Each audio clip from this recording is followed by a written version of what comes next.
Ang PlayStation VR Worlds ay isa sa mga pinakaunang laro para sa PlayStation VR. Kaso, lagi ito napapagkamalan demo disc.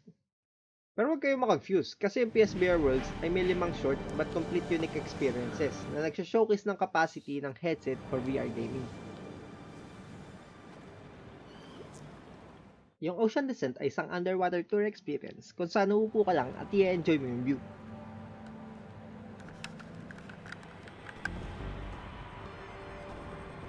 Sa Danger Ball at sa VR Luge, maglalaro ka gamit yung headset lang kahit walang dual shock. Kailangan mo lang igalaw yung ulo mo.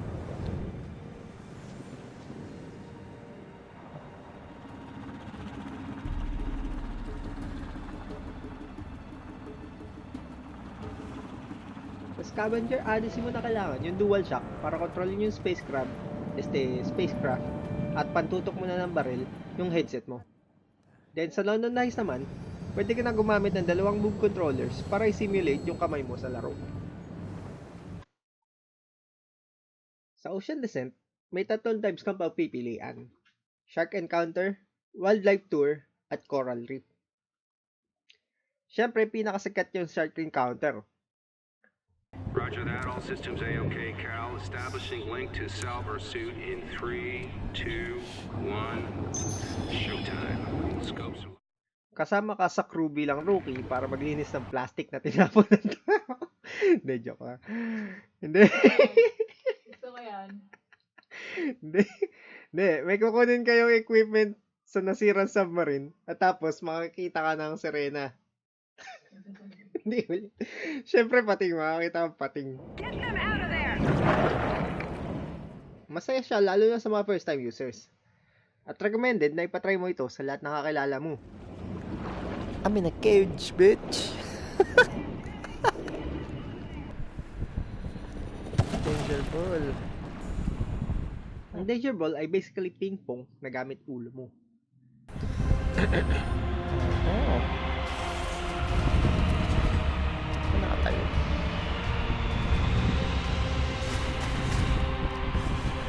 One.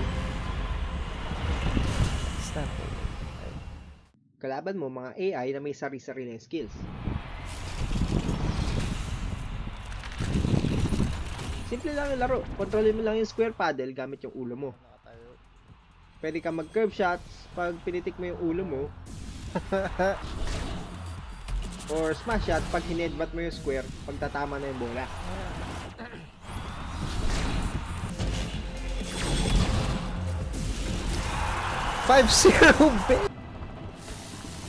Sa VR Luge, sasakay ka sa parang malaking skateboard, pababa, or downhill, then iiwas ka sa mga nagdadaanan sa sasakyan.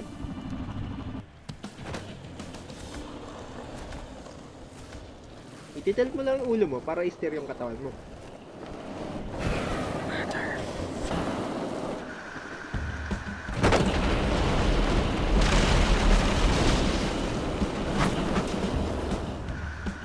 Dito, kahit nasa 100 miles per hour na yung sinasabing speed ko, hindi naman ako naka-experience ng motion sickness.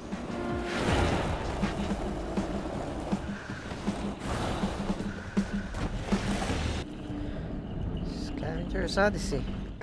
Scavenger Odyssey, isang alien life form na may hinahanap na artifact, tapos may mga kalaban kang space insect. Cryogenic systems disengaged. Dito mo nagamit yung dual shock controller. Revive protocols. Holy shit. Okay. Oh my gosh. Pwede mo palakarin, patakbuhin, patalunin yung space crab, tractor beam mo yung mga nagliliparang kalat para ibato sa kalaban, at pwede mo rin sila pagbabarilin.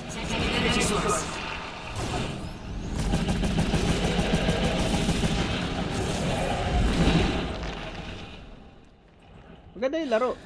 Kaso, around 20 minutes, na motion sickness na ako.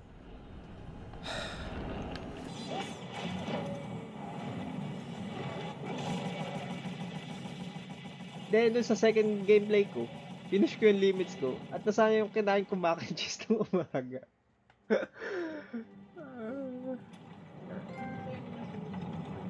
Huh?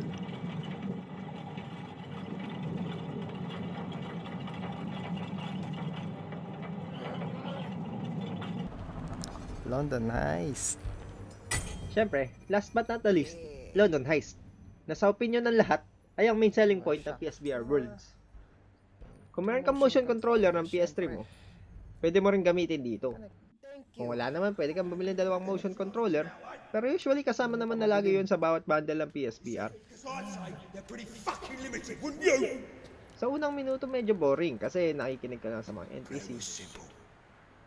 Go in quietly, get Serena, and take her to Frank. Okay. Pero next cutscene, pwede ka na makialam sa mga objects sa tabi mo, then magsasolve ka ng puzzle, papatay ka ng masasmang tao, or yun ang bodyguards na nagtatrabaho lang para mapakayo pamilya nila, you piece of... Sorry. After the story, pwede ka rin mag-shooting range. Nice shooting. Now grab the diamond and get out of here. I just need you eyes on to assess if there's anything of value once we hit bottom. Overall, yung mga games nito ay superb introduction for VR gaming. Bawat laro ay at least kalahating oras para matapos. So suma total, nasa less than 3 hours para tapusin lahat. Hindi kasama yung trophy completion syempre. Considering na 2,000 pesos or $40 ang mga single player games these days na may average 8 hours ng gameplay, Siya lumangoy. yung presyo na 750 pesos for this quality game ay pretty reasonable. Hello. Escape, but it's the quickest way down.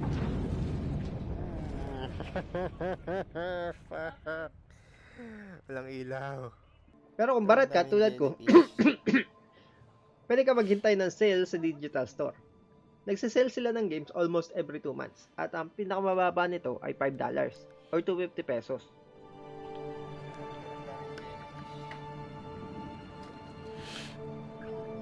But then again, PSVR World's $15. No.